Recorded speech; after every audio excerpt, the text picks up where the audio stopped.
Hello all. Welcome back to our channel. ఈరోజు మనం final అకౌంట్స్‌లో adjustments అనేది ఇప్పుడు చూద్దామండి. ఈ అడ్జస్ట్‌మెంట్స్ ఎందుకొస్తాయి? ఏంటి? అనేది క్లియర్‌గా ఇప్పుడు మనం తెలుసుకుందాం.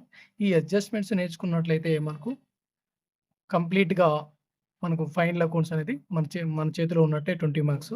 ఓకేనా? సో, ఈ ఫైనల్ అకౌంట్స్ అనేది ఇంపార్టెంట్ అండి. ఈ అడ్జస్ట్‌మెంట్స్ మాక్సిమం ఇవే ఇస్తారు. సో, మీరు జాగ్రత్తగా వినండి. ఏ విధంగా మనం అడ్జస్ట్‌మెంట్స్ చేస్తాము అనేది చూద్దాం.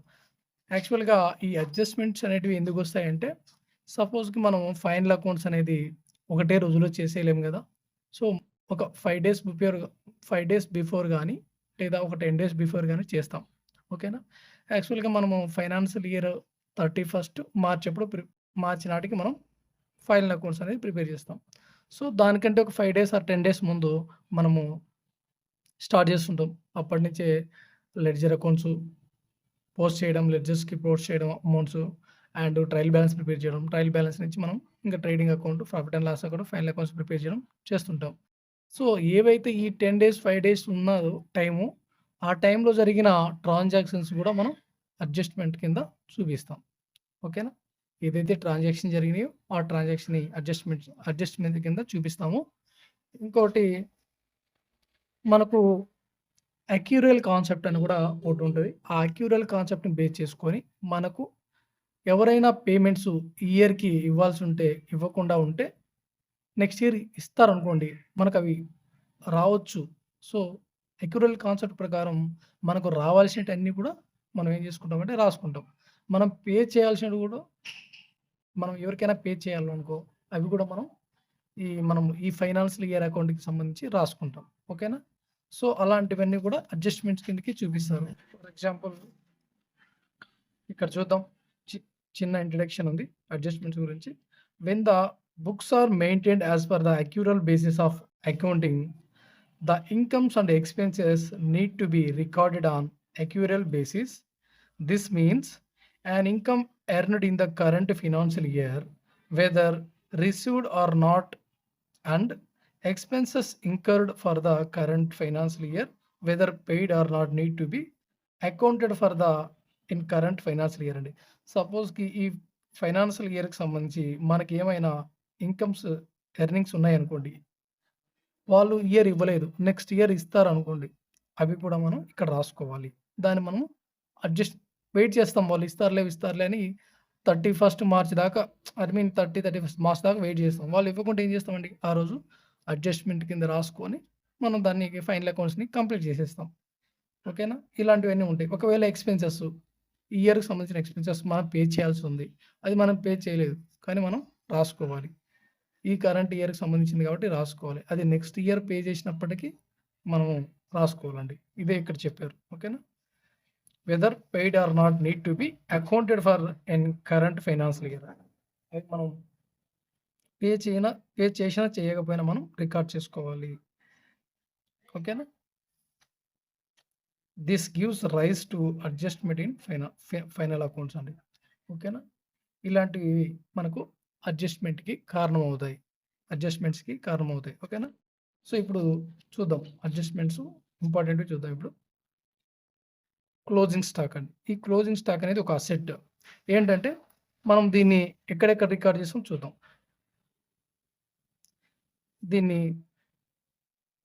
ట్రేడింగ్ అకౌంట్‌లో ఇన్‌కమ్స్ సైడ్ అంటే క్రెడిట్ సైడ్ రికార్డ్ చేస్తాం. క్రెడిట్ సైడ్ ఓకేనా? ట్రేడింగ్ అకౌంట్‌లో క్రెడిట్ సైడ్ దీన్ని రికార్డ్ చేస్తాం. అండ్ ఒకవేళ అడ్జస్ట్‌మెంట్‌లో క్లోజింగ్ స్టాక్ ఇస్తే ట్రయల్ బ్యాలెన్స్‌లో కాకుండా దాని కింద ఇచ్చేటివి అడ్జస్ట్‌మెంట్స్ అండి. ఓకేనా? గుర్తుపెట్టుకోండి. ట్రేడింగ్ అకౌంట్‌లో దీన్ని మనము ఇన్‌కమ్ సైడ్ క్లోజింగ్ స్టాక్ అని రాసుకుంటాం. Credit side by closing stock అని రాస్తాము. ఒకవేళ బ్యాలెన్స్ షీట్‌లో అయితే అసెట్ సైడ్ రాస్తాం. బ్యాలెన్స్ షీట్‌లో బ్యాలెన్స్ షీట్‌లో అసెట్ సైడ్ రాస్తాం. ఓకేనా? క్లోజింగ్ స్టాక్ అనేది అసెట్ సైడ్ రాస్తాం. Next expenses paid in advance అండి. మనం ఎవరికైనా ఎక్స్‌పెన్సెస్ పే చేయాలనుకో, సపోజ్ సాలరీస్ ఉన్నాయి. సాలరీస్ మనకు ఎక్స్‌పెన్సెస్ అయితాయి మన కంపెనీకి. మనం ఏం చేస్తున్నాం, ముందుగానే పే చేస్తున్నాం. అంటే ముందుగా పే చేస్తే ఏమవుతుందంటే అది మనకు అసెట్ అవుతుంది. ఓకేనా? అది మనకు అసెట్ అవుతుంది. ప్రాఫిట్ అండ్ లాస్‌లో కూడా మనం దాన్ని మనం ఎక్స్‌పెన్సెస్ పెయిడ్ ఇన్ అడ్వాన్స్ అంటే సపోజ్‌కి మనం సాలరీస్ ముందుగానే వాళ్ళకి ఇచ్చామనుకోండి. ఏదో వాళ్ళ పర్సనల్ రీజన్స్ వల్ల వాళ్ళు ముందుగానే మన దగ్గర నుంచి సాలరీ ఎక్స్‌పెక్ట్ చేశారనుకోండి. అంటే మనం వాళ్ళకి ముందుగా సాలరీ ఇచ్చేసామనుకోండి. అప్పుడేం చేస్తాం? అది మనకు వాళ్ళ సాలరీస్ ఏదైతే మనకు అక్కడ ఉంటాయో, ఆ సాలరీస్ నుంచి మనము డిడక్ట్ చేస్తాం. ఎక్కడ? ప్రాఫిట్ అండ్ లాస్ అకౌంట్‌లో ఆ సాలరీస్ నుంచి ఎక్స్‌పెన్సెస్ పెయిడ్ ఇన్ అడ్వాన్స్ కదా! దాని నుంచి డిడక్ట్ చేస్తాం అన్నమాట. ఏదైతే మనం సాలరీస్ దీన్ని మనకు ఎగ్జాంపుల్‌గా salaries paid in advance. So, ఏదైతే మనం సాలరీస్ వాళ్ళకిస్తామో దాని నుంచి మనం డిడక్ట్ చేసుకోవడం జరుగుతుంది. నెక్స్టు డిడక్ట్ చేస్తాము. నెక్స్టు దీన్ని మనం అసెట్‌గా పరిగణిస్తాం అన్నమాట. అసెట్‌గా ట్రీట్ చేస్తాం. బ్యాలెన్స్ షీట్‌లో దీన్ని ఒక అసెట్‌గా రాసుకుంటాము. నెక్స్టు ఇంకేంటి? లేదంటే ఇంకొక ఎగ్జాంపుల్ చెప్తా. సపోజ్‌కి మనం ఇన్స్యూరెన్సే పే చేస్తుంటాం. మన సరుకులకి సంబంధించి కావచ్చు, లేదా మన ప్రాపర్టీకి సంబంధించి ఇన్స్యూరెన్స్ పే చేస్తున్నామనుకోండి. సరే ఇన్స్యూరెన్స్ అనేది మనకొక ఎక్స్‌పెన్సెస్. సరే ఆ ఎక్స్‌పెన్సెస్‌ని మనం ఎక్స్‌పెన్స్ పెయిడ్ ఇన్ అడ్వాన్స్ ముందుగానే పే చేసినాం. నెక్స్ట్ ఇయర్‌ది ఇయర్‌లోనే పే చేస్తున్నాం. అప్పుడేమవుతుందంటే ఏదైతే ఇన్స్యూరెన్స్ కడుతున్నామో అక్కడ మనకు ప్రాఫిట్ అండ్ లాస్ అకౌంట్‌లో ఇన్స్యూరెన్స్ అని మనకు ట్రయల్ బ్యాలెన్స్ ఉంటది. ఆ ట్రయల్ బ్యాలెన్స్‌లో మనము ఈ ఇన్స్యూరెన్స్ ఏదైతే ఉందో దాంట్లోంచి డిడక్ట్ చేస్తాం. ఆ ఇన్స్యూరెన్స్ అని ఇచ్చినప్పుడు ఆ ఎంతైతే మనము ముందుగా పే చేసామో paid in expenses insurance paid in advance అని ఉంటుంది గదా! వాళ్ళు ట్రయల్ బ్యాలెన్స్‌లో ఇచ్చుంటారు ఎంతో కొంత. సో, దాంట్లోంచి డిడక్ట్ చేస్తాం. ఓకేనా? ఇది సపోజ్‌కి రూ. 1000 ఇన్స్యూరెన్స్ అని ఉందనుకోండి. మనం ఇప్పుడు ముందుగా ఎంత పే చేసాము? ఒక 300 పే చేసాం ముందుగానే. ముందుగా పే చేస్తే ఏదైతే ఈ 1000 ఉందో ఈ 1000 నుంచి 300ని తీసివేసేయి. ఈ 700 అనేది మనకు యాక్చువల్‌గా ఇన్స్యూరెన్స్ అయితుంది. ఓకే. మిగతాది ఈ ముందుగానే మనం పే చేసాం కాబట్టి దీన్ని బ్యాలెన్స్ షీట్‌లో అసెట్ సైడ్ మనము చూపిస్తాం అన్నమాట. నెక్స్ట్ అక్యూర్డ్ లేదా ఔట్‌స్టాండింగ్ ఇన్‌కమ్స్ అండి. అంటే మనకు రావాల్సిన ఇన్‌కమ్స్. ఓకేనా? మనకు రావాల్సిన ఇన్‌కమ్స్ అంటే ఏమవుతాయంటే సపోజ్‌కి ఇంట్రెస్ట్ రిసీవ్డ్ అండి. ఇంట్రెస్ట్ మనకు రావాల్సింది. కానీ అది ఇంకా మనకు రాలే. యాక్చువల్‌గా మనం దీన్ని ప్రాఫిట్ అండ్ లాస్ అకౌంట్‌లో ఇన్‌కమ్ సైడు ఏదైతే మనకు ఇంట్రెస్ట్ రిసీవ్డ్ అని ఇస్తారో, ఒకవేళ ట్రయల్ బ్యాలెన్స్‌లో ఇంట్రెస్ట్ రిసీవ్డ్ అని ఇచ్చి, కింద అడ్జస్ట్‌మెంట్ సైడ్ కూడా ఇంట్రెస్ట్ రిసీవ్డ్ అని ఇచ్చారనుకోండి. అది ఏదైతే మనకు ట్రయల్ బ్యాలెన్స్‌లో ఇచ్చారో, దానికి ఈ ఈ ఇంట్రెస్ట్ రిసీవ్డ్‌ని మనం యాడ్ చేస్తాం.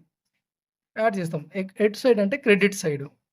ప్రాఫిట్ అండ్ లాస్ అకౌంట్‌లో క్రెడిట్ సైడు ఇన్‌కమ్ రిసీవ్డ్ ఈ ఇంట్రెస్ట్ రిసీవ్డ్‌ని మనము యాడ్ చేస్తాము. ప్రాఫిట్ అండ్ లాస్ అకౌంట్‌లో. ఇంకా అసెట్ సైడ్ అయితే రాసుకుంటాం. మనకు ఇంట్రెస్ట్ రావాల్సి ఉంది కాబట్టి బ్యాలెన్స్ షీట్‌లో అసెట్ సైడ్ రాసుకుంటాము. ఓకేనా? నెక్స్ట్ ఔట్‌స్టాండింగ్ ఎక్స్‌పెన్సెస్ అండి. మనము పే చేయవలసి ఉంది. పే చేయవలసి ఉందంటే అది మనకు లయబిలిటీ అవుతుంది. ఏమవుతుంది? లయబిలిటీ అవుతుంది. ఔట్‌స్టాండింగ్ ఎక్స్‌పెన్సెస్ సాలరీస్ నేను పే చేయాలండి. సాలరీస్ నేను పే చేయలేదు ఈ నెల లేదా ఈ సంవత్సరం వాళ్ళకి పే చేయలేదు. కొన్ని పరిస్థితులలో పే చేయలేదండి. అయితే అవేమవుతాయంటే ఔట్‌స్టాండింగ్ ఎక్స్‌పెన్సెస్ అయితాయి. సో, ఇప్పుడు ఔట్‌స్టాండింగ్ ఎక్స్‌పెన్సెస్ అవుతాయి కాబట్టి ప్రాఫిట్ అండ్ లాస్ అకౌంట్‌లో మనం ఏం చేస్తామంటే ప్రాఫిట్ అండ్ లాస్ అకౌంట్‌లో మనము ఇక్కడ ప్రాఫిట్ అండ్ లాస్ అకౌంట్‌లో ఏదైనా ఇప్పుడు ఔట్‌స్టాండింగ్ సాలరీస్ ఉన్నాయి. ఆ సాలరీస్ ఏదైతే మనకు ఆల్ ట్రయల్ బ్యాలెన్స్‌లో కూడా సాలరీస్ ఇచ్చుంటారు. కింద అడ్జస్ట్‌మెంట్‌లో కూడా ఔట్‌స్టాండింగ్ సాలరీస్ అని ఇచ్చుంటారనుకోండి. ఆ సాలరీకి ఏదైతే ఔట్‌స్టాండింగ్ సాలరీ అమౌంట్ ఉందో, ఆ సాలరీకి ఇది యాడ్ చేయాలి. ఓకేనా? అది యాడ్ చేసి మనము ఇక్కడ సాలరీస్‌ని యాడ్ చేయాలి. ఇక్కడ ఏం చేయాలంటే మనకు ఇది ఒక లయబిలిటీ అన్నమాట. మనము సాలరీస్ పే చేయాలి మన వర్కర్స్‌కి. అది మనకు లయబిలిటీ అవుతది. బ్యాలెన్స్ షీట్‌లో లయబిలిటీ సైడ్ రాసుకోవచ్చు. నెక్స్ట్ ఓకేనా? డిప్రిసియేషన్ అండి. ఈ డిప్రిసియేషన్ అంటే మనం చూద్దాం. డిప్రిసియేషన్ అందరికి తెలిసిందే కదా! తరుగుదల. అంటే అసెట్ యొక్క వాల్యూ అనేది డిక్రీజ్ అవుతూ ఉంటది కాబట్టి దాన్ని మనం డిప్రిసియేషన్ అంటారు. అయితే ఈ డిప్రిసియేషన్ ప్రాఫిట్ అండ్ లాస్ అకౌంట్‌లో మనము డెబిట్ సైడ్ రాసుకుంటాము. అదే విధంగా సపోజ్‌కి డిప్రిసియేషన్ ఆన్ మిషనరీ అని ఉందనుకోండి. డిప్రిసియేషన్ ఆన్ మిషనరీ అని ఉంటే మనం ఏం చేస్తాం? ఇప్పుడు ఇక్కడ ఫైనల్ అకౌంట్స్‌లో అడ్జస్ట్‌మెంట్స్ అనేటివి మనకు ఒకసారి ప్రాఫిట్ అండ్ లాస్ అకౌంట్‌లో గానీ, ట్రేడింగ్ అకౌంట్‌లో గానీ, బ్యాలెన్స్ షీట్‌లో అలాగా మనకు 2 టైమ్స్ కనపడతాయి. ఒక దగ్గర ప్రాఫిట్ అండ్ లాస్ అకౌంట్‌లో కావచ్చు, ట్రేడింగ్ అకౌంట్‌లో గానీ, లేదా అక్కడ మరియు బ్యాలెన్స్ షీట్‌లో 2 టైమ్స్ మనకు ఇక్కడ ఈ అడ్జస్ట్‌మెంట్‌లో ఉండే ఏవైనా కూడా మనకు 2 టైమ్స్ ఎంటర్ చేయాల్సి ఉంటుంది. ఒకటి ప్రాఫిట్ అండ్ లాస్ అకౌంట్‌లో లేదా ట్రేడింగ్ అకౌంట్‌లో, ఇంకోటొచ్చేసి బ్యాలెన్స్ షీట్‌లో.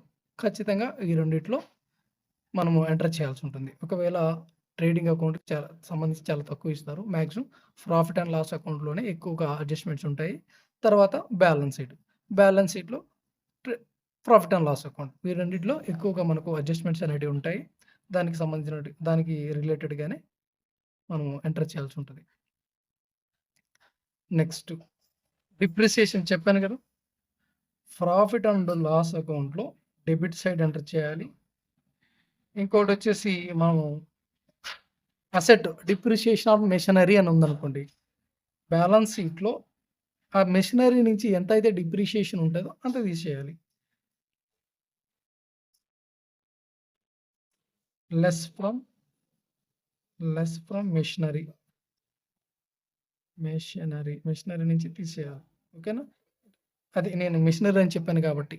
లేదా అసెట్ అయితే అసెట్ ఏ అసెట్ అయినా ఆ అసెట్‌కి అసెట్ నుంచి అమౌంట్‌ని డిడక్ట్ చేయాలి. Next income received in advance అండి. మనకు ఇన్‌కమ్స్ ముందుగానే రిసీవ్ చేసుకున్నాం. అయితే మనకు అది ఏమవుతుందంటే లయబిలిటీ అవుతుంది. ఏమవుతుంది? లయబిలిటీ. సపోజ్‌కి ఇంట్రెస్ట్ రిసీవ్డ్ ఇన్ అడ్వాన్స్ అండి. ఇంట్రెస్ట్‌ని మనం ముందుగానే రిసీవ్ చేసుకున్నాం అనుకోండి. ముందుగా రిసీవ్ చేసుకుంటే ఏమవుతుంది? అది మనకి ఇన్‌కమే. ఇంట్రెస్ట్ అనేది మనకి ఇన్‌కమ్. సరే దాన్ని ముందుగా రిసీవ్ చేసుకున్నామంటే ఏమవుతుందంటే అది మనకు లయబిలిటీ అవుతది. నెక్స్ట్ వచ్చే వచ్చే ఇయర్‌ది అప్‌కమింగ్ ఇయర్‌ది ఈ ఇయర్‌లోనూ తీసేసుకున్నాం. ఈ ఇయర్‌లో తీసుకున్నప్పుడు అది మనకేమవుతుందంటే లయబిలిటీ అవుతుంది. సపోజ్‌కి బ్యాలెన్స్ షీట్‌లో లయబిలిటీ అవుతుంది. ఓకేనా? లయబిలిటీ అవుతుంది. ఇంట్రెస్ట్ రిసీవ్డ్ ఇన్ అడ్వాన్స్ కాబట్టి. సపోజ్‌కి ఆహ్, ఇంట్రెస్ట్ రిసీవ్డ్ అనుకోండి. ఇంట్రెస్ట్ రిసీవ్డ్ అని మనకు ట్రయల్ బ్యాలెన్స్‌లో ఉంది. అదేవిధంగా అడ్జస్ట్‌మెంట్‌లో ఉంది. ఇంట్రెస్ట్ రిసీవ్డ్ అని చెప్పేసి మనకు 300 ఉంది. ఇక్కడ ట్రయల్ బ్యాలెన్స్ ఇక్కడ అడ్జస్ట్‌మెంట్‌లో ఇంట్రెస్ట్ రిసీవ్డ్ ఇన్ అడ్వాన్స్ అని చెప్పేసి మనకు ఒక రూ. 100 ఉందనుకోండి. దాన్ని మనం ఏం చేస్తామంటే ఆ రూ. 100ని మనం డిడక్ట్ చేసుకొని ఈ 200 మనం ఇంట్రెస్ట్ రిసీవ్డ్‌గా మనం చూపించుకుంటాం. అర్థమైందా అండి? అర్థమైందా? ప్రాఫిట్ అండ్ లాస్ అకౌంట్‌లో ఇంట్రెస్ట్ రిసీవ్డ్ మామూలుగా ట్రయల్ బ్యాలెన్స్ మనకేమిస్తాడు? ఇంట్రెస్ట్ రిసీవ్డ్ అని ఇస్తాడు. ఇంట్రెస్ట్ రిసీవ్డ్ అని ఇచ్చి 300 ఇచ్చాడనుకోండి ట్రయల్ బ్యాలెన్స్‌లో. ఇక్కడ ఏమిస్తాడు adjustment side income received in advance అని చెప్పేసి మనకు రూ. 100 ఇచ్చారనుకోండి. ఆ 300లో నుంచి మనకి ఇంట్రెస్ట్ రిసీవ్డ్ అనేది ఇన్‌కమ్ కాబట్టి మనము ప్రాఫిట్ అండ్ లాస్ అకౌంట్‌లో క్రెడిట్ సైడ్ ఎంటర్ చేసుంటాము. ఏదైతే ఇన్‌కమ్ రిసీవ్డ్ ఇన్ అడ్వాన్స్ ఉందో దాన్ని ఆ ఇన్‌కమ్ ఇంట్రెస్ట్ రిసీవ్డ్ నుంచి తీసేస్తాం. తీసివేసి ఎంతైతే నెట్ ఉంటదో అంత రిమైనింగ్ అనేది మనం రికార్డ్ చేస్తాం దాంట్లో. ఓకేనా? నెక్స్ట్ డిస్కౌంట్ ఆన్ క్రెడిటార్స్ అని. మనము క్రెడిటార్స్ మీద డిస్కౌంట్ ఇచ్చామనుకోండి. సపోజ్‌కి మన క్రెడిటార్ ఉన్నారు. వాళ్ళ దగ్గర నుంచి మనం కొన్ని ఆహ్, మెటీరియల్స్ పర్చేజ్ చేశాము. పర్చేజ్ చేస్తే వాళ్ళు మనకేం చేశారు? మనకు వాళ్ళు క్రెడిటార్స్ అవుతారు. మనం ఎందుకంటే వాళ్ళ దగ్గర నుంచి మనం అప్పుగా సరుకు తెచ్చుకున్నాం కాబట్టి. అయితే మనకు దాని మీద వాళ్ళు డిస్కౌంట్ ఇచ్చారు. అది మనకు లాభం. క్రెడిటార్స్ మనకు డిస్కౌంట్ ఇచ్చారు కాబట్టి అది మనకు లాభం అవుతుంది. ఇన్‌కమ్ అవుతది. సో, దీన్ని మనం ఏం చేయాలంటే ప్రాఫిట్ అండ్ లాస్ అకౌంట్‌లో క్రెడిట్ సైడ్ ఎంటర్ చేయాలి. ఇంకా బ్యాలెన్స్ షీట్‌లో మనం ఇంకా డిస్కౌంట్ అండ్ క్రెడిటార్స్ అన్నారు కాబట్టి క్రెడిటార్స్ నుంచి మైనస్ చేయాలి. ఎంతైతే మనకు వాళ్ళు డిస్కౌంట్ ఇస్తారో క్రెడిటార్స్ మీద అంత వాల్యూని మనము లయబిలిటీస్ సైడు డిడక్ట్ చేయాలి. సపోజ్‌కి క్రెడిటార్స్ రూ. 2000 క్రెడిటార్స్ ఉందనుకోండి. వాళ్ళు ఏం చేస్తారు దాని మీద ఒక 200 డిస్కౌంట్ ఇచ్చారనుకోండి. Discount on creditors. ఈ 200ని తీసివేసి మనం 1800ని క్రెడిటార్స్‌గా చూపిస్తాం. ఇది అండి. Liability side. ఓకే.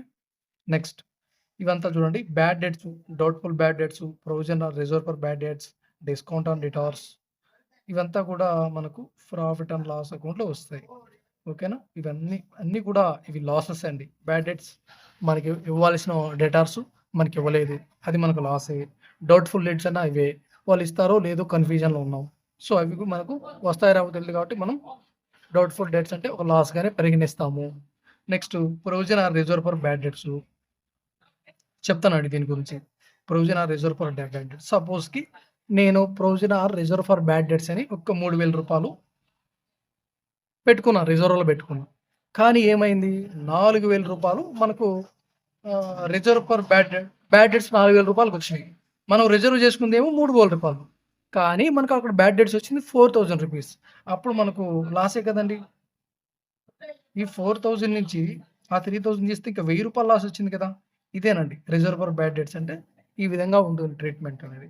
దీన్ని మనం ఏం చేస్తామంటే ప్రాఫిట్ అండ్ లాస్ అకౌంట్‌లో డెబిట్ సైడ్ రాసుకుంటాము. డిస్కౌంట్ ఆన్ డెటార్స్ కూడా అంతే. ఇది కూడా మనకు లాసు. ప్రాఫిట్ అండ్ లాస్ అకౌంట్‌లో డెబిట్ సైడ్ రాస్తాము. తర్వాత బ్యాలెన్స్ షీట్‌లో వీటన్నిటిని కూడా డెటార్స్ నుంచి తీసేస్తాం.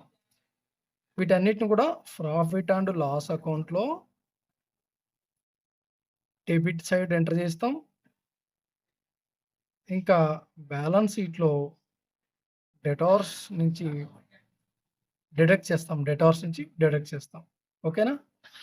ఇంకొకటండి. ఇంకొక విషయం ఉంది. ఇక్కడ provision or reserve for bad debts అనేది మనకు వాళ్ళు వాళ్ళ బిజినెస్ ఆర్గనైజేషన్ నుంచి వచ్చే లాభంలో నుంచే ఇవి సెపరేట్‌గా పక్కన పెడతారు. ఆ రిజర్వ్స్ ఎక్కడి నుంచి తీసుకొస్తారంటే వాళ్ళ ఆర్గనైజేషన్‌లో వచ్చే ప్రాఫిట్స్ నుంచి వీటిని సెపరేట్‌గా పక్కన పెడతారు. సపోజ్‌కి మనము ట్రయల్ బ్యాలెన్స్‌లో ఈ రిజర్వ్ ఫర్ బ్యాడ్ డెట్స్ ఉన్నాయనుకుందాం. ట్రయల్ బ్యాలెన్స్‌లో ఎంత ఉన్నాయనుకోండి. సపోజ్‌కి ట్రయల్ బ్యాలెన్స్‌లో 3000 ఉన్నాయనుకోండి. సో, ఇక్కడ రాద్దాం. 3000 ఉన్నాయి. ఎక్కడ? ట్రయల్ బ్యాలెన్స్‌లో. ట్రయల్ బ్యాలెన్స్‌లు ఉన్నాయంటే మనకు లెడ్జర్ అకౌంట్స్‌లో ప్రిపేర్ చేసిన అవన్నీ కూడా మనం ట్రయల్ బ్యాలెన్స్‌లోకి పోస్ట్ చేస్తామనమాట. సో, అక్కడ రిజర్వ్ ఫర్ బ్యాడ్ డెట్స్ 3000 ఉందండి. ఎక్కడ? ట్రయల్ బ్యాలెన్స్‌లో ఉంది. కానీ ఇక్కడ అడ్జస్ట్‌మెంట్స్‌లో ఏమిచ్చారు? రిజర్వ్ ఫర్ బ్యాడ్ డెట్స్ 2000 ఇచ్చారు. 2000 ఇస్తే ఏమవుతది? ఇంకా రూ. 1000 అనేది మిగిలిపోయింది. ఇది ఏమవుతుంది మనకు? గెయిన్ అవుతది. ఇన్‌కమ్ అవుతది. మిగిలిపోయింది ప్రాఫిటే కదా మనకు. ఇది ప్రాఫిట్. దీన్ని మనం ఎటు సైడ్ రాసుకోవాలంటే, ఈ కేస్ మటుకు జాగ్రత్తగా వినండి. ఇది మటుకు మనము ప్రాఫిట్ అండ్ లాస్ అకౌంట్‌లో క్రెడిట్ సైడ్ రాసుకోవాలి. ఎందుకంటే, మనమేమో రిజర్వ్స్ కోసమని 3000 ఉంచాము. మనకొచ్చిన రిజర్వ్స్ ఫర్ బ్యాడ్ డెట్స్ వచ్చేసి రూ. 2000 కానీ ఇంకొక రూ. 1000 మిగిలిపోయింది కదా! అది మనకు ప్రాఫిట్ అవుతుంది. సో, ఇన్‌కమ్ అవుతుంది కాబట్టి, ఆదాయం అవుతుంది కాబట్టి, మనకు లాభం కాబట్టి, దాన్ని మనం ఏం చేస్తామంటే, ప్రాఫిట్ అండ్ లాస్ అకౌంట్‌లో క్రెడిట్ సైడ్ ఎంటర్ చేస్తాం. మీకు తెలుసుగా ప్రాఫిట్ అండ్ లాస్ అకౌంట్‌లో మనం ఏమేమి ఎంటర్ చేస్తామనేది. Profit and loss account nominal account రూల్‌ని ఫాలో అవుతుంది.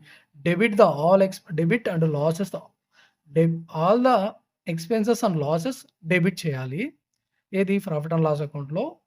మనం ఏంటి క్రెడిట్ చేయాలి? ఆల్ ఇన్‌కమ్స్ అండ్ గెయిన్స్‌ని మనము ప్రాఫిట్ అండ్ లాస్ అకౌంట్‌లో క్రెడిట్ చేస్తాం.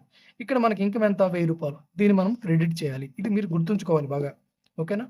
నెక్స్ట్ అండి. సో, ఈ విధంగా మీరు జాగ్రత్తగా చేయాలి. సపోజ్‌కి కొన్ని అడ్జస్ట్‌మెంట్సు ఆహ్, ట్రయల్ బ్యాలెన్స్‌లు ఉంటాయి. కొన్ని అవే అడ్జస్ట్‌మెంట్స్‌కి అవే ట్రయల్ బ్యాలెన్స్ ఏవైతే ఇచ్చారో అవి కూడా అడ్జస్ట్‌మెంట్‌లు ఉండే అవకాశం ఉంది. అప్పుడు కొంచెం చూసుకొని జాగ్రత్తగా మనం సమ్ చేయాల్సుంటది. ఓకేనా? నెక్స్ట్ ఇంట్రెస్ట్ ఆన్ డ్రాయింగ్స్ అండి. ఇక్కడ డ్రాయింగ్స్ అనేటివి ఏంటిదని చూద్దాం ఫస్ట్.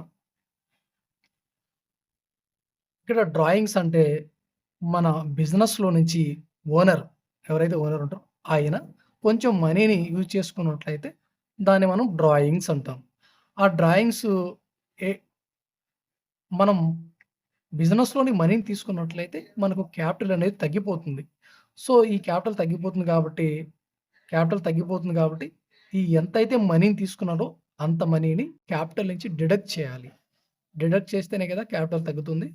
సో, మనం క్యాపిటల్ నుంచి ఎంతైతే మనీని తీసుకున్నారో, ఆ తీసుకున్న మనీని డ్రాయింగ్స్ అంటారు. ఆ డ్రాయింగ్స్‌ని తీసివేయాలి. ఓకేనా? ఆ డ్రాయింగ్స్‌ని తీసివేయాలి. ఇక్కడ ఇంట్రెస్ట్ ఆన్ డ్రాయింగ్స్ అని ఉంది కదా!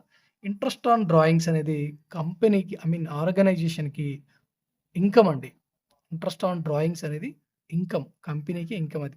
సో, ప్రాఫిట్ అండ్ లాస్ అకౌంట్‌లో క్రెడిట్ సైడ్ ఎంటర్ చేయాలి.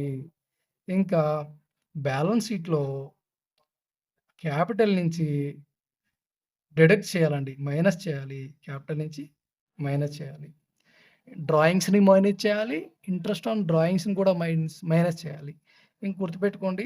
ఇక్కడ మనకు బ్యాలెన్స్ షీట్ ఇది. ఇక్కడ క్యాపిటల్ ఉంది. సిపి అంటే క్యాపిటల్. దానికి మనము నెట్ ప్రాఫిట్‌ని యాడ్ చేస్తాం. నెట్ లాస్ వస్తే లెస్ చేస్తాం. ఏది క్యాపిటల్‌కి. ఇక ఇంట్రెస్ట్ ఆన్ క్యాపిటల్ అండి. ఇంట్రెస్ట్ ఆన్ క్యాపిటల్‌ని యాడ్ చేస్తాం. ఏది మనము క్యాపిటల్‌కి ఇంట్రెస్ట్ పే చేసినట్లయితే ఆ క్యాపిటల్ ఇంక్రీజ్ అవుతుంది కదా! సో, అందుకని మనం యాడ్ చేస్తాం. నెక్స్ట్ డ్రాయింగ్స్‌ని లెస్ చేస్తామనమాట. డ్రాయింగ్స్‌ని లెస్ చేస్తాం. ఇంట్రెస్ట్ ఆన్ డ్రాయింగ్స్‌ని కూడా లెస్ చేస్తాం. వీటన్నిటిని కూడా మనం క్యాపిటల్ నుంచి తీసివేయడం లేదా యాడ్ చేయడం జరుగుతుంది. నెట్ ప్రాఫిట్ వచ్చిందా? క్యాపిటల్‌కి యాడ్ చేద్దాం. సపోజ్ క్యాపిటల్ ఇక్కడ పెద్ద అమౌంట్ ఒక 2000 అనుకుందామండి. ఎందుకంటే ఇక్కడ సరిపోదు కదా స్పేస్ అందుకని పెట్టాను. క్యాపిటల్ 2000 ఇక్కడ రాస్తాను. క్యాపిటల్ ఒక 20,000 అనుకుందాం. ఇక నెట్ ప్రాఫిట్ వచ్చి ఒక 5,000 వచ్చిందనుకో, 5,000ని యాడ్ చేయాలి. ఒకవేళ లాస్ వస్తే నెట్ లాస్ వస్తే సపోజ్‌కి 5,000 నెట్ లాసే వచ్చిందనుకున్నా. 5,000 తీసేయాలి. నెట్ ప్రాఫిట్ వస్తే 5,000 యాడ్ చేయాలి. ఇంట్రెస్ట్ ఆన్ క్యాపిటల్, క్యాపిటల్ మీద ఇంట్రెస్ట్ వచ్చిందా యాడ్ చేయి. డ్రాయింగ్స్ లెస్ చేయాలి. ఏది క్యాపిటల్ నుంచి. ఇంట్రెస్ట్ ఆన్ డ్రాయింగ్స్ వచ్చినాయి. అది కూడా క్యాపిటల్ నుంచి లెస్ చేయాలి. ఈ విధంగా మనం చేయాలండి. ఓకేనా? Yes. Next interest on loan అండి. మనము లోన్ మీద ఇంట్రెస్ట్ పే చేస్తున్నాం. అయితే అది ఏమవుతది మనకి ఎక్స్‌పెన్స్ అవుతది. అయితే ప్రాఫిట్ అండ్ లాస్ అకౌంట్‌లో దాన్ని మనం ఏం చేస్తాం? డెబిట్ సైడ్ రాసుకుంటాము. నెక్స్ట్ ఇంకోటి ఇక్కడ మనకు ఇంట్రెస్ట్ ఆన్ లోన్ అనేది మనకు లయబిలిటీ సైడ్. సపోజ్‌కి అక్కడ లోన్ ఇచ్చారనుకోండి లోన్ అని. ఆ లోన్‌కి యాడ్ చేసుకుంటాం. మనకి ఏ విధంగా ఇంట్రెస్ట్ ఆన్ క్యాపిటల్‌ని యాడ్ చేసుకుంటున్నామో అదే లోన్‌కి మనం ఇక్కడ బ్యాలెన్స్ షీట్‌లో లయబిలిటీ సైడ్ రాసుకుంటాము. ఒకవేళ లోన్ అని ఇచ్చారు అక్కడ. లోన్ ఇస్తారు కదా! ఆ లోన్‌కి ఇంట్రెస్ట్ ఆన్ లోన్‌ని యాడ్ చేస్తాం. ఓకే. ఈ విధంగా మనం చేయాల్సి ఉంటుందండి. నెక్స్ట్ ఇంట్రెస్ట్ ఆన్ ఇన్వెస్ట్‌మెంట్స్ అండి. ఇది చూద్దాం. ఇంట్రెస్ట్ ఆన్ ఇన్వెస్ట్‌మెంట్స్ ఇదొచ్చేసి మన ఇన్వెస్ట్ మీద ఇంట్రెస్ట్ వచ్చింది. అంటే మనకెంత ఇన్‌కమ్ కదా ఇది. సో, దీన్ని ఏం చేస్తామంటే ప్రాఫిట్ అండ్ లాస్ అకౌంట్‌లో క్రెడిట్ సైడ్ రాసుకుంటాం. ఇదేంటి అసెట్ సైడు బ్యాలెన్స్ షీట్‌లో అసెట్ సైడ్ రాసుకుంటాం. సపోజ్‌కి ఇన్వెస్ట్‌మెంట్ అని ఇచ్చారనుకో, ఆ ఇన్వెస్ట్‌మెంట్‌కి ఇంట్రెస్ట్ ఆన్ ఇన్వెస్ట్‌మెంట్‌ని యాడ్ చేస్తాం. ఓకేనా? ఇన్వెస్ట్‌మెంట్స్ అక్కడ ఇచ్చింటే, ఆ ఇన్వెస్ట్‌మెంట్స్‌కి ఇంట్రెస్ట్ ఆన్ ఇన్వెస్ట్‌మెంట్ అని చెప్పేసి యాడ్ చేస్తాం. ఓకేనా? ఏది asset side. Next managers commission అండి. ఇక్కడ మేనేజర్స్ కమిషన్ అంటే అది మనకు హ్మ్, ఎక్స్‌పెన్స్ అవుతుంది. బిజినెస్‌కి ఎక్స్‌పెన్స్ అవుతుంది. అంటే దాన్ని ఏం చేస్తాం? ప్రాఫిట్ అండ్ లాస్‌లో ప్రాఫిట్ అండ్ లాస్ అకౌంట్‌లో డెబిట్ సైడ్ రాసుకుంటాం. అవునా? నెక్స్ట్ బ్యాలెన్స్ షీట్‌లో లయబిలిటీగా రాసుకుంటాము. మనం ఆయనకి పే చేయాలి గదండీ! పే చేయలేదు. సో, అందుకనే అది మనకు లయబిలిటీ అయింది బ్యాలెన్స్ షీట్‌లో. నెక్స్ట్ ఇంట్రెస్ట్ ఆన్ క్యాపిటల్ అండి. ఇది చూడండి. ఇంట్రెస్ట్ ఆన్ క్యాపిటల్ ఇదేంటి? మనకు ఇంట్రెస్ట్ ఆన్ క్యాపిటల్ అంటే ఇది మనకు ఒక ప్రాఫిట్ అండ్ లాస్‌లో మనకు ఎక్స్‌పెన్స్‌గా రాసుకుంటాము. డెబిట్ సైడ్ రాసుకుంటాము. ప్రాఫిట్ అండ్ లాస్‌లో డెబిట్ సైడ్ రాసుకుంటాము. నెక్స్ట్ బ్యాలెన్స్ షీట్‌లో ఏం చేస్తామంటే మీకు చెప్పాను కదా ఆల్రెడీ. బ్యాలెన్స్ షీట్‌లో క్యాపిటల్‌కి ఇంట్రెస్ట్ ఆన్ క్యాపిటల్‌ని యాడ్ చేస్తాం. క్యాపిటల్‌కి ప్లస్ చేస్తాము. ఇంట్రెస్ట్ ఆన్ క్యాపిటల్‌ని యాడ్ చేస్తాం. ఓకేనండి. సో, ఈ విధంగా మనము ఈ అడ్జస్ట్‌మెంట్స్‌ని మనం చేస్తాము. ఓకేనా? ఇదంతా కూడా గుర్తుపెట్టుకోండి. చాలా క్లియర్ కట్‌గా చెప్పాను. మీకు అర్థం కాకుంటే మళ్ళీ ఇంకోసారి చెప్తాను. బట్ మీరు మటుకు మీకు అర్థమైందా లేదా అని చెప్పేసి కామెంట్ చేయండి. అర్థమైతే అర్థమైంది అని చెప్పి రాయండి కామెంటు. సో, ఒకవేళ అర్థం కాకపోతే మాకు అర్థం కాలేదు ఇంకొకసారి చెప్పమని చెప్పి కామెంట్ చేయండి. ఓకేనా? వీడియో నచ్చితే లైక్ చేయండి.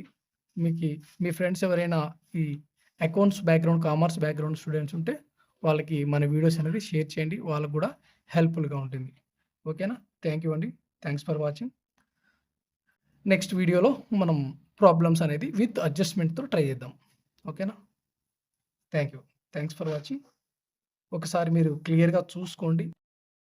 మీకు అర్థమవుతుంది. క్లియర్‌గా మనం ఎప్పుడెప్పుడు ఏం చేశామని చెప్పేసి క్లియర్‌గా ఇక్కడ ఉంది.